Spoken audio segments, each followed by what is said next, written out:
Hi అండి. వాళ్ళ topic 10th board exam రాసే వాళ్ళకి, స్టేట్ అయినా సిబిఎస్ఈ అయినా ఐసిఎస్ఈ అయినా ఎవరైనా సరే బోర్డ్ ఎగ్జామ్ రాసేవాళ్ళు ఎగ్జామ్ రాసేటప్పుడు ఎలాంటి టిప్స్ మనం పాటించాలి. చాలా మంది ఎగ్జామ్ హాల్కి వెళ్ళేదాకా అంటే బాగా చదువుతారు, బాగా అంతా బాగుంటుంది, కానీ ఎగ్జామ్ ఫోబియా ఉంటుంది. ఎగ్జామ్ హాల్లోకి వెళ్ళిన తర్వాత మైండ్ బ్లాంక్ అయిపోతూ ఉంటుంది.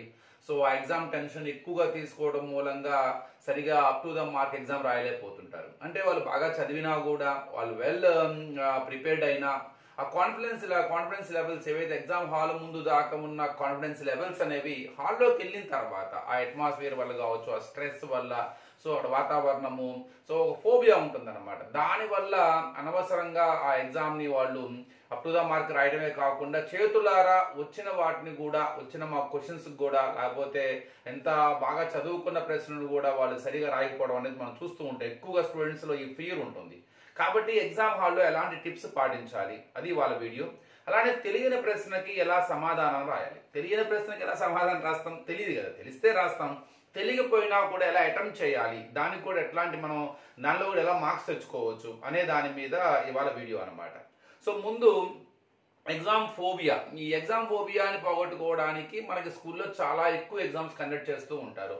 ఎక్కువ ఎగ్జామ్స్ కండక్ట్ చేయడం మూలంగా మనకి ఆ ఎగ్జామ్ ప్యాటర్న్, కూర్చోవటము, రాయటం అన్నది, ఆ టైం మేనేజ్మెంట్ బాగా అలవాటు అవుతుంది. అయినా కూడా ఆ పబ్లిక్ ఎగ్జామ్స్ అనేసరికి ఆ వాతావరణం, ఆ సెంటర్కి వెళ్తాం, అక్కడ అందరూ పేరెంట్స్ గందరగోళంగా ఉండటం, కొంతమంది చదువుతూ ఉంటారు, కొంతమంది ఎంజాయ్ చేస్తూ ఉంటారు.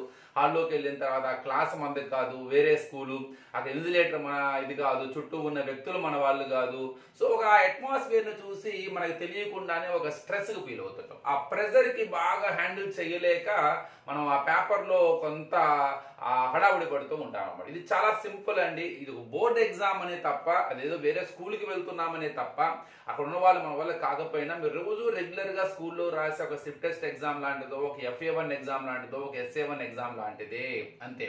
అట్లానే పేపర్ తయారు చేసే వాళ్ళు ముందు ఒకటి గుర్తుపెట్టుకోవాలి. మీరు పేపర్ తయారు చేసే వాళ్ళు మిమ్మల్ని ఏదో ఫెయిల్ చేయాలనో, లేదా పేపర్ చాలా కష్టంగా ఉండాలనో, అసలు మీకు ఏ ప్రశ్న రాకూడదనో అన్న పాయింట్ ఆఫ్ వ్యూలో ఎప్పుడు కూడా క్వశ్చన్ పేపర్ ప్రిపరేషన్ ఉండదు. సో మీరు అది మైండ్లో నుంచి తీసేయండి ఫస్ట్. ఎప్పుడైతే మీకు అది ఇంటెన్షన్ పోతుందో అప్పుడు you can write the better exam. ఎందుకంటే ఆ కాన్ఫిడెన్స్ లెవెల్ పెరుగుతాయి అన్నమాట. ఎప్పుడు కూడా క్వశ్చన్ పేపర్ మీకు అందుబాటులోనే ఉంటుంది. మీరు రోజు చదివే క్వశ్చన్లే ఉంటాయి. అలానే మీరు ఎప్పుడూ డిస్కస్ చేసేవే ఉంటాయి. ఏదో 1-2 తప్ప, అవి కూడా మీరు జాగ్రత్తగా ఆలోచిస్తే వస్తాయి. మిమ్మల్ని ఎక్కడ ఇబ్బంది పెట్టకుండానే మీ క్వశ్చన్ పేపర్ ప్రిపేర్ చేస్తారే తప్ప, మిమ్మల్ని ఏదో ఇబ్బంది పెట్టేయాలి, అసలు మీకు ఏ ప్రశ్న రాకూడదు, అసలు మీకు తెలియని ప్రశ్నలు ఇవ్వాలన్న కాంటెక్స్ట్ లో ఎప్పుడూ క్వశ్చన్ పేపర్ ప్రిపరేషన్ ఉండదు. వాళ్ళు ఈజీగా ఇచ్చినా కూడా, సో అది మనం బాగా చదివిందైనా మనమే అనవసరంగా టెన్షన్ ఫీల్ అయిపోయి వచ్చిన క్వశ్చన్ కూడా పాడు చేసి వస్తూ ఉంటాం. ఇది ఫస్ట్ అనమాట. సో మీరు చాలా కూల్ మైండ్తోనే ఎగ్జామ్కి వెళ్ళాలి. చాలా కూల్ మైండ్. సో చాలా జనరల్ నార్మల్ ఎగ్జామ్ లాగా, ఏదో ఫస్ట్ రోజు ఆ తెలుగు పేపర్ తీసుకున్నప్పుడు కొన్ని క్షణాల పాటు ఆ టెన్షన్ ఉంటుంది తప్ప, ఇక తర్వాత మీరు ఆ సెంటర్ని ఆడుకుంటారు, ప్రతి ఎగ్జామ్ని ఆడుకుంటారు. సో దానికి అలవాటు పడిపోతాం మనం. సో మనం అలా ప్రిపేర్ అవ్వాలి. ఫస్ట్ లోపలికి వెళ్ళంగానే చాలా కూల్గా, అందరు చేసే తప్పేందంటే, మనిషి హ్యూమన్ సైకాలజీ ఎలా ఉంటుందంటే, క్వశ్చన్ పేపర్ చూడంగానే వచ్చిన వాటికన్నా కూడా రాని వాటిని చూసి గాబరా పడుతూ ఉంటాం. సో క్వశ్చన్ పేపర్ చూడంగానే ఎప్పుడూ కూడా వచ్చిన వాటిని ఏమొచ్చు అన్నది మాత్రం పరిశీలించండి. రాని వాటిని లైట్ తీసుకోండి, అది పక్కన పెట్టండి. రాలేదు అంటే వదిలేయం, మనం అది కూడా రాస్తాం. సో కొంత వాటి గురించి ఆలోచించమాకండి. కానీ మన హ్యూమన్ సైకాలజీ ఏం చేస్తుంది, మైండ్ ఒక బిట్ రాలేదనో, అక్కడ MCQ ఏదో ఒకటి రాలేదనో, ఒక బిట్ 1 మార్క్ క్వశ్చన్ ఎక్కడో మనకి రాంది ఉందనో, లేకపోతే 2 మార్క్స్ క్వశ్చన్లో ఏదో ఒక క్వశ్చన్ రాంది కనపడింది, ఇక అదంతే, అది రాదని పట్టుకొని ఇక అదే ఆలోచిస్తూ టెన్షన్ పడుతూ ఉంటాం. మహా అయితే మీకు రానివి ఒక 5 మార్క్స్ క్వశ్చన్, మహా అయితే ఒక 10 మార్క్స్ మీకు రాలేదు అనుకుందాం. అలా అని చెప్పేసి ఇప్పుడు 80 మార్క్స్ క్వశ్చన్ పేపర్ అనుకోండి, 80 మార్క్స్ క్వశ్చన్ పేపర్లో ఒక 10 మార్క్స్ ఏదైతే రాని 10 15 ఉంటాయి అనుకుందాం. ఇప్పుడు దాన్ని పట్టుకొని మిగతా 60 మార్క్స్ లేదా 65 మార్క్స్ 70 మార్క్స్ చెడగొట్టుకుంటామా? అందరికీ ప్రతి ఒక్కరికి మొత్తం 100కి 100 రావుగా, అందరికీ ఎక్స్పెక్టేషన్ ఉండదు కదా. సో మనం కిడ్స్, మనం పిల్లలం, ప్రతి చోట అందరూ అందరిలా ఉండాల్సిన అవసరం లేదు. అలానే ప్రతిదీ 100% స్కోర్ చేయాల్సిన ఆ కండిషన్ కూడా లేదు. మనం చదివాము, మనం వెళ్తాము, మనం చదివింది బాగా రాస్తాం, రానిదాన్ని కూడా ఏది రాలేదు రాసి వస్తాము, అంతే. అంతవరకే ఆలోచించాలి, అంతే తప్ప రాలేదు అని దాని గురించి కూర్చుంటే ఆ 10 మార్క్స్ ఎఫెక్ట్ మనకి ఎక్కువ ఇన్ఫ్లుయెన్స్ ఉంటుంది. కాబట్టి రాని వాటి గురించి అస్సలు ఆలోచించద్దు, లైట్ తీసుకోవడమే. లైట్ తీసుకోవడం అంటే పక్కన పెట్టండి, తర్వాత చిన్న చిన్నగా నిదానంగా లాస్ట్లో రాదు. ముందు వచ్చిన వాటిని పటా రాసేయటం నేర్చుకోవాలి. ఇక ఫస్ట్లో ఇంకొంతమంది చేసే తప్పు మోర్ ఎంథ్యూజియాజమ్స్లో ఉంటారన్నమాట. అక్కడేమో అతి భయం చూసాము, కొంతమంది అతి విశ్వాసమనాలు, ఎక్కువ వచ్చేసింది పేపర్ బాగా వచ్చేసిందని ఆత్రం. అంటే పేపర్ రాసేవాడికి రెండు లక్షణాలు ఉండకూడదండి. నేను బాగా రాయాలి అన్న ఒక తాపత్రయం ఉండకూడదు, నేను బాగా రాయలేనేమో అన్న భయము ఉండకూడదు. ఇక్కడ ఈ తాపత్రయము ఈ భయము రెండూ మనల్ని పాడు చేస్తాయి. సో ఎగ్జామ్ లానే రాయాలి. టైం మేనేజ్మెంట్ చూసుకోవాలి, కరెక్ట్గా నీట్గా వాచ్ తీసుకెళ్ళాలి. ఎవ్రీ 1 అవర్కి హాఫ్ అన్ అవర్కో 40 మినిట్స్కో మనం టైంను వాచ్ చేసుకుంటూ ఉండాలి.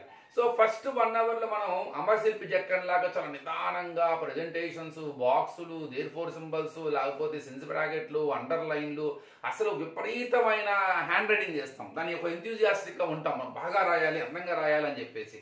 సో ఈ లోపల ఈ 1 అవర్లోనే అమరశిల్పి జక్కన్లా మనం చెక్కుతూ ఉంటాం కాబట్టి టైం అనేది సాగిపోతూ ఉంటుంది. అప్పుడు ఇంకా రాయాల్సినవి ఎక్కువ ఉంటాయి. ఎక్కువ రాయాల్సి ఉన్నప్పుడు ఆటోమేటిక్ లాస్ట్లో టెన్షన్ వస్తుంది. అప్పుడేమో రన్నింగ్ రేస్ లాగా మన హ్యాండ్ రైటింగ్ పరిగెడుతూ ఉంటుంది. ఇది తప్పు. రైట్ ఫ్రమ్ స్టార్టింగ్ నుంచి ఎండ్ దాకా ఒకే టెంపోని కంటిన్యూ చేయాలి. ఒకే విధమైన ఫాస్ట్ని మనము అలవాటు చేసుకోవాలి. సో ఫస్ట్లో నిదానంగా రాసి లాస్ట్లోనేమో స్లోగా అవ్వటము, ఫాస్ట్గా రాయటం, లేదు ఫస్ట్లో ఫాస్ట్గా రాసి తర్వాత హ్యాండ్ రైటింగ్ ఒకేసారి బాగా ఫాస్ట్గా రాస్తూ ఏదో అయిపోతుంది అంటే ఎక్కువ ఓవర్ టైం, అంటే ఎక్కువ టైం సరిపోదేమో అన్న పాయింట్ ఆఫ్ వ్యూలో ఎక్కువ ఫాస్ట్గా ట్రై చేస్తూ ఉంటారు. ఎక్కువ ఫాస్ట్ రాసేటప్పుడే అనవసరమైన తప్పులు చేస్తూ ఉంటాం. ముఖ్యంగా మ్యాథమెటిక్స్లో ప్లస్ దగ్గర మైనస్ పెడతాము, ట్రాన్స్పోజ్ చేసే దగ్గర రాంగ్ చేయటము, ఎల్సిఎం దగ్గర కామన్ తీయటము, క్యాన్సిలేషన్ దగ్గర, ఎడిషన్స్ దగ్గర ఎక్కడో చోట ఫార్ములా వేసే కాడం, ఆ హడావుల్లోనే చాలా మిస్టేక్స్ పోతూ ఉంటాయి. కొన్ని పాయింట్స్ని మిస్ చేస్తూ ఉంటాం. కాబట్టి అతి వేగము, అంటారు బాగా నెమ్మది, ఈ రెండూ కూడా too much is too dangerous అంటారు. అలానే ఆలస్యం అమృత విషయం అంటాం. సో ఈ రెండింటిని కూడా మనం కన్ఫర్మ్గా ఒక రేంజ్లో జస్ట్ ఏ మినిట్ అండి, ఈ రెండింటిని బ్యాలెన్స్ చేసుకుంటూ ఎగ్జామ్ రాయాలన్నమాట. సో ఒకే టెంపోని కంటిన్యూ చేసుకుంటూ వెళ్ళాలి. మీకు బాగా వచ్చిన సెక్షన్తో స్టార్ట్ చేయండి. ఫస్ట్ చాలా డీటెయిల్డ్గా నీట్గా ట్రై చేయండి, అండర్లైన్స్ చేయండి. మెయిన్ పాయింట్స్ ఉంటాయి. కరెక్షన్ చేసే వాళ్ళు ఎక్కువ అబ్జర్వ్ చేసేది ఏంటంటే ప్రతి లైన్ చదువుతారు, కానీ most of the cases over look ఉంటుంది. కరెక్షన్ చేసే వారికి ఒక ఓవర్ లుక్ అంటే ఏంటి, ఆ సమాధానం చూడంగానే అందులో ఏం కావాలి, వాడికి కరెక్షన్ చేసే ఒక ఇంటెన్షన్ ఉంటుంది. వాళ్ళు అనుకున్నట్టుగా నువ్వు రాయాలనుకోరు ఎప్పుడు కూడా. ఎందుకంటే మనం డిఫరెంట్ పీపుల్, మనం పిల్లల ముఖ్యంగా, కాబట్టి వాళ్ళు కొన్ని పాయింట్స్ పెట్టుకుంటారు. ఆ ప్రశ్నకి ఆ సమాధానంలో వాళ్ళు కొన్ని పాయింట్స్ ఉంటాయి. ఆ పాయింట్స్ ఉన్నాయా లేవని అబ్జర్వ్ చేస్తారు. సో అలాంటి పాయింట్స్ మనం చదివేటప్పుడే చాలా తెలివిగా, స్మార్ట్గా కనుక ఆ పాయింట్స్ని చాలా జాగ్రత్తగా ఎక్కువగా గుర్తుపెట్టుకుంటూ వాటి మీద స్ట్రెస్ చేస్తూ, వాటి మీద ఫోకస్ చేస్తూ, వాటిని మన ఆన్సర్లో కనుక హైలైట్ చేస్తే అండర్లైన్స్ ద్వారా కానీ, సో అది ఏవైనా సరే సోషల్లో నెంబర్స్ కావచ్చు, ఇయర్స్ కావచ్చు, సైడ్ హెడ్డింగ్స్, ముఖ్యంగా ఫిజిక్స్లో కొన్ని టెర్మినాలజీస్ ఉంటాయి కదా, అవి రాయటము. సో మనం ఓన్గా రాయటం అన్న కన్నా కూడా అందులో ఉన్న వ్యాలిడ్ పాయింట్స్ని మాత్రం బైహార్ట్ చేసుకుంటూ దాని చుట్టూ ఉన్న ఇన్ఫర్మేషన్ ఓన్గా రాయాలి. అది ఎప్పుడు కూడా యాక్సెప్ట్ చేస్తారు, అంతే తప్ప సో అసలు విషయాన్ని పక్కన పెట్టేసి మనకి ఇష్టం వచ్చింది రాస్తే మార్క్స్ వేయరు కదా. సో అదొకటి మనసులో పెట్టుకోవాలన్నమాట. సో వ్యాలిడ్ పాయింట్స్ ఉన్నాయా లేవా, మనం చదివేటప్పుడే ఆ వ్యాలిడ్ పాయింట్స్ మీద ఫోకస్ చేయాలి, రాసేటప్పుడు కన్ఫర్మ్గా అవి ఎగ్జైజ్ చేయాలి. అలానే సెన్స్ బ్రాకెట్స్ రాయటం, మ్యాథమెటిక్స్లో బాక్స్ కొడతాం, కంక్లూడ్ చేయటం, లైన్ కొడతాం. హ్యాండ్ రైటింగ్ ఎప్పుడు కూడా లెఫ్ట్ ఎడ్జ్ ఉండకూడదండి. అంటే అందరూ చాలా మంది పేపర్కి లెఫ్ట్ ఎడ్జ్ చేసుకుంటూ వెళ్తుంటారు. సో కొంత పారాగ్రాఫ్ స్టార్టింగ్లో ఇలా స్టార్ట్ చేయటం, ఇట్లా రాయడం. మ్యాథ్స్లో అయితేనే స్టెప్ రాసి ఇలా మొత్తం సొల్యూషన్ రాసుకొని బాక్స్ కొడతాం. సో ఒక మిడిల్ మార్జిన్ అన్నమాట, అంటే పేపర్కి మధ్యలో ఉండే విధంగా పారాగ్రాఫ్ మధ్యలో స్టార్ట్ చేసే విధంగా, మరి పారాగ్రాఫ్కి మధ్య ఒక లైన్ వచ్చే విధంగా, ఎక్కువ రాయాలి అన్న ఆలోచనలో ఎక్కువ కనపడాలని పెద్ద అక్షరాలు రాయటం కానీ, లైన్కి ఎక్కువ గ్యాప్ ఇవ్వటం కానీ ఈ పని చేయకూడదు అనమాట. అది వాంటెడ్లీ చేసినట్టు ఉంటుంది, అది క్లియర్గా అర్థమవుతూ ఉంటుంది. అలానే చిన్న అక్షరాలు అస్సలు రాయకూడదు, అది అర్థం కాదు, చాలా క్లమ్జీ అయిపోతుంది. నిండుగా అంటే బాగా గట్టిగా డార్క్గా పడే పెన్ను వాడాలి. అలానే ఆ పెన్ను రాసేటప్పుడు కూడా మన ఫింగర్స్ని స్ట్రెయిన్ చేయకూడదు. సో హాఫ్ అన్ అవర్ రాసిన తర్వాత ఇవి మనకు నొప్పి పడతాయి. అలాంటి పెన్ను వాడకూడదు. చాలా స్మూత్గా హ్యాండిల్ అయిపోయే, ఫాస్ట్గా ఫ్లో అయిపోయే పెన్ను వాడాలి. డార్క్గా ఉండాలి. మీ హ్యాండ్ రైటింగ్ అంటే మరీ డార్క్గా అంటే మరీ బ్లూగా పేపర్ అంతా ఖరాబ్ చేసి ఉండకూడదు. ఇటు రాసి వెనకాల ప్రింట్ అయ్యే విధంగా గట్టిగా రాయకూడదు. కానీ స్లైట్గా ఉండగా మరీ అంటే లైట్గా పడుతూ ఉంటాయి, అది ఉండకూడదు. లైట్ కలర్లో మనం ఎప్పుడు మన ఆన్సర్ కాన్ఫిడెన్స్ కనపడదు, అలానే చూస్తానికి కూడా బాగోదు. కాబట్టి అది నిండుగా ఉండాలన్నమాట. ఇక రాసేటప్పుడు ఇంకో మెయిన్ విషయం గుర్తుపెట్టుకోవాలండి. సో తొందరలో మనము ప్రశ్న సరిగా చదవకుండా అది 2 మార్క్స్ అయితే 2 మార్క్స్ తగ్గట్టుగానే రాయాలి, 4 మార్క్స్ అయితే 4 మార్క్స్ తగ్గట్టుగానే రాయాలి. అనవసరంగా 2 మార్క్స్ కి ఎక్కువ రాసి టైం వేస్ట్ చేసుకోవటం, అలానే 4 మార్క్స్ క్వశ్చన్ ని మనకు వచ్చిన లైన్స్ వరకే రాసి వదిలేయకూడదు. ఇంకొద్దిగా ఎక్స్ప్లోర్ చేయాలి, దానికి సంబంధించిన టాపిక్ ఇంకొద్దిగా ఎక్స్ప్లోర్ చేయాలి. ఆ ఎక్స్ప్లోర్ చేసేటప్పుడే టెక్నిక్ అనమాట.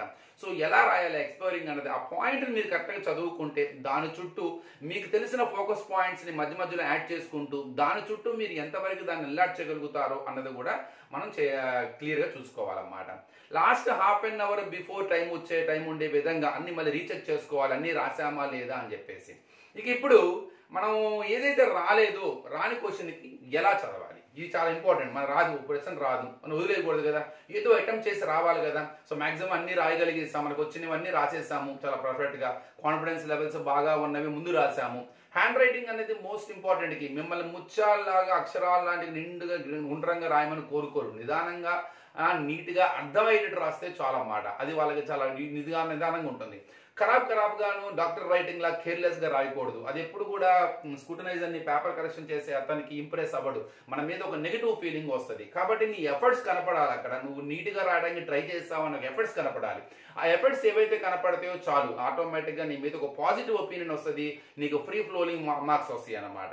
ఎప్పుడైతే మన హ్యాండ్ రైటింగ్ లో కేర్లెస్ ఉంటుందో, సో మన ఎఫర్ట్స్ కనపడవు, ఆటోమేటిక్ గా మన మీద ఒక నెగిటివ్ ఫీలింగ్ ఉంటుంది. మన మీద నెగిటివ్ ఫీలింగ్ వస్తే కరెక్షన్ చేసేవాళ్ళు సో అంత ఫ్రీగా ఫ్లోగా మార్క్స్ వెయ్యరు, ఎక్కడో చోట మనం కట్ చేయడానికి ట్రై చేస్తారు. సో మనం ఒక 14-15 ఇయర్స్ కిడ్ ఒక బోర్డ్ ఎగ్జామ్స్ కోసం మంచి మార్క్స్ కోసం ఎంత కష్టపడుతున్నాడు ఈ అబ్బాయి రాసే విధానంలో. నువ్వు మ్యాటర్ దానికి రిలేటెడ్ కాకపోయినా అది రిలేట్ చేయడానికి నువ్వు ఎంత కష్టపడుతున్నావు, ఎలా రాస్తున్నావు అనే ఇంటెన్షన్ అబ్జర్వ్ చేస్తాడే తప్ప నువ్వు కరెక్ట్ రాసావా, నువ్వు ఏదో రాసావని చూడు. కానీ నువ్వు ఎంత బాగా రాసినా కూడా ఒక్కోసారి నీ ఇన్ఫర్మేషన్లు ఎంత బాగా ఉన్నా కూడా నీ కేర్లెస్ హ్యాండ్ రైటింగ్ వల్ల నీ మీద ఒక నెగిటివ్ ఒపీనియన్తో ఆటోమేటిక్గా అందులో మ్యాటర్ ఉన్నా వ్యాలిడ్ పాయింట్స్ ఉన్నా కూడా వాటిని కన్సిడర్ చేయరు. ఇది ఒకటి చాలా చాలా మోస్ట్ ఇంపార్టెంట్ థింగ్. ఇక రాని వాటికి ఏం చేయాలి, ఒకటండి ఇది చదువుకునేటప్పుడు ఒక టెక్నిక్ అనమాట. మనం ఒక లెసన్ చదివేటప్పుడు ఆ లెసన్ తయారు చేసే వ్యక్తి కన్ఫర్మ్ గా ఆ టెక్స్ట్ బుక్ తయారు చేసిన ఆథర్స్ ఒక ఇంటెన్షన్ తో తయారు చేస్తారు. ఆ లెసన్ ద్వారా మనకి ఏదో కొంత నాలెడ్జ్ నేర్పించడానికి ట్రై చేస్తారు. ఏం నేర్పిద్దాం అనుకుంటున్నాడు, అది ప్రతి ఒక్క లెసన్ మీద ఒక ఐడియా ఉండాలి. ఆ లెసన్ లో మనకి ఏదైతే ఇంటెన్షన్ వాడు కోరుకుంటున్నాడు, మనకి ఏది నేర్పించాలనుకుంటున్నాడు, అవి ఒక 10 పాయింట్స్ ఉంటాయి అనమాట. ఆ 10 పాయింట్స్ ని మనం ముందుగానే రాసి పెట్టుకోవాలి. మనం మొత్తం ఎప్పుడైతే క్వశ్చన్ టెక్స్ట్ బుక్ లో ఉన్న ప్రతి క్వశ్చన్ మనం చదవలేనంత టైం ఉన్నప్పుడు, మనం ప్రతిదీ చదవలేని పరిస్థితిలో ఉన్నప్పుడు, ఆ ఎబిలిటీ మన దగ్గర లేనప్పుడు, టైం లేనప్పుడు మనం తెలివిగా ఏం చేయాలంటే ప్రతి లెసన్, అది ఫిజిక్స్ అయినా కెమిస్ట్రీ అయినా సైన్స్ అయినా ఏదైనా సరే బయాలజీ అయినా, ప్రతి లెసన్ మీద ఒక మినిమం ఐడియా ఉండాలి, ఒక అవగాహన కలిగి ఉండాలి. అలానే ప్రతి పారాగ్రాఫ్ ప్రతి యాక్టివిటీ అక్కడ దేనికి సంబంధించింది, దానిలో ఇంటెన్షన్ ఏంటి అన్నది ఒక మినిమం ఐడియా ఉండాలన్నమాట. ఇలా గనక ఒక మినిమం ఐడియా గనక ఉన్నట్టయితే కన్ఫర్మ్ గా అది మీరు ఆ క్వశ్చన్ మీకు తెలియకపోయినా మనం కంపల్సరీ దాని గురించి మనం కొంత రాయగలుగుతాం. ఆ లెసన్ లో మీరు ఏదైతే కొన్ని పాయింట్స్ రాసుకున్నారో, ఏదైతే మీరు గట్టిగా మీరు ప్రిపేర్ అయి ఉన్నారో 10 పాయింట్స్ ఆ 10 పాయింట్స్ ఆ క్వశ్చన్ కి రాసేసేయాలి. సో అందుకనే ఇది చదివేటప్పుడే రివిజన్ చేసేటప్పుడు ఒక టెక్నిక్ అనమాట. సో మనం మొత్తం చదవలేకపోయినా కూడా ఆ లెసన్ కి సంబంధించిన ఇంటెన్షన్ కనుక మనం పసిగడితే అతను మనకి ఏం నేర్పిద్దాం అనుకుంటున్నాడు ప్రతి యాక్టివిటీ ద్వారా, ఆ యాక్టివిటీని కనుక మనం పాయింట్స్ రాసుకుంటే ఆ పాయింట్స్ మనం 4-5 పాయింట్స్ రాసినా కూడా ఆ ప్రశ్నకి ఎంతో కొంత మార్క్స్ అయితే వేయటం జరుగుతుంది. సో ఇది చాలా చాలా మోస్ట్ ఇంపార్టెంట్. రాని దానికి అటెంప్ట్ చేయడానికి ఒక మినిమం ఐడియా. అట్లానే చాలా మంది నాకు రాలేదు వదిలేస్తూ ఉంటారు. మీకు టెక్నిక్ చెప్తాను, ఎప్పుడైనా గుర్తుపెట్టుకోండి. మనం త్రూ అవుట్ అకాడమిక్ ఇయర్ లో మనం చాలా చదువుతాం, అంటే మనం చాలా డిస్కస్ చేస్తాం టీచర్స్ తో. కన్ఫర్మ్ గా మీరు ఆ ప్రశ్న గురించి ఎక్కడో చోట ఎవరితో ఒకరితో డిస్కస్ చేస్తుంటారు. మన మైండ్ ఏం చెప్తుంది, రాలేదని చెప్తుంది అంతే.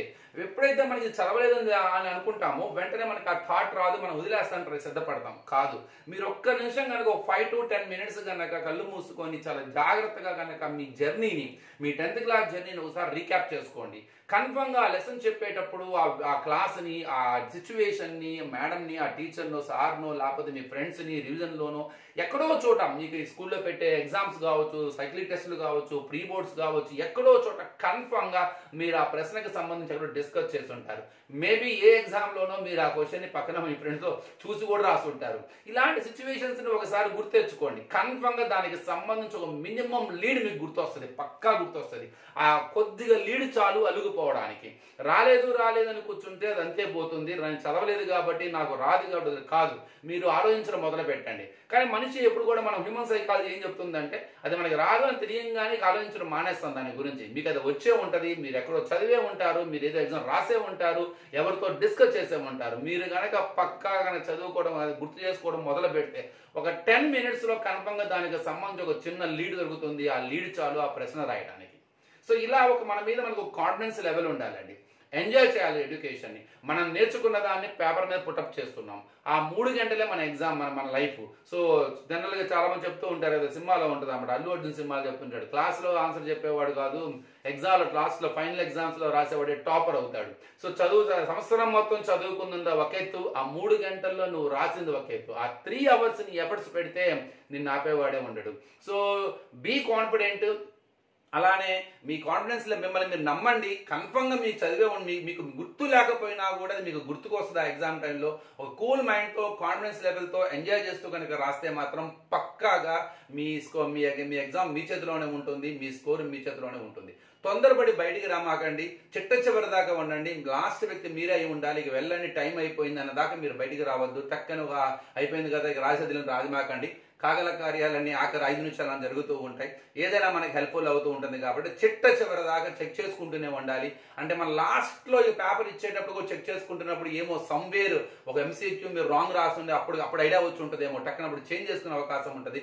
లేదేదైనా ప్రాబ్లం చేసి చిన్న మిస్టేక్ చేశారేమో, ఆ చెక్ చేసుకున్న అప్పుడు కనపడితే దాన్ని రెక్టిఫై చేసుకునే అవకాశం ఉంటుంది. కాబట్టి టిల్ ద లాస్ట్ మినిట్ వరకు మాత్రం సో మీరు రామాకండి. యుద్ధ వీరుడు ఎప్పుడు కూడా యుద్ధం ముగిసిన తర్వాతే సోల్జర్ అనేవాడు గన్ను పక్కన పెట్టాలి తప్ప అది అయిపోయింది కదా అని భ్రమలో గనక ముందుగానే గనక గన్ను పక్కన పెడితే కన్ఫర్మ్ కాడడానికి రెడీగా ఉంటాడు ప్రత్యర్థి అనమాట. ఇక్కడ కూడా యుద్ధం లాంటిదే. యుద్ధం ముగిసేదాకా చిట్ట చివరి దాకా హాల్లోనే ఉండాలి. I wish you all the best అండి. Be confident and enjoy your exams. Thank you.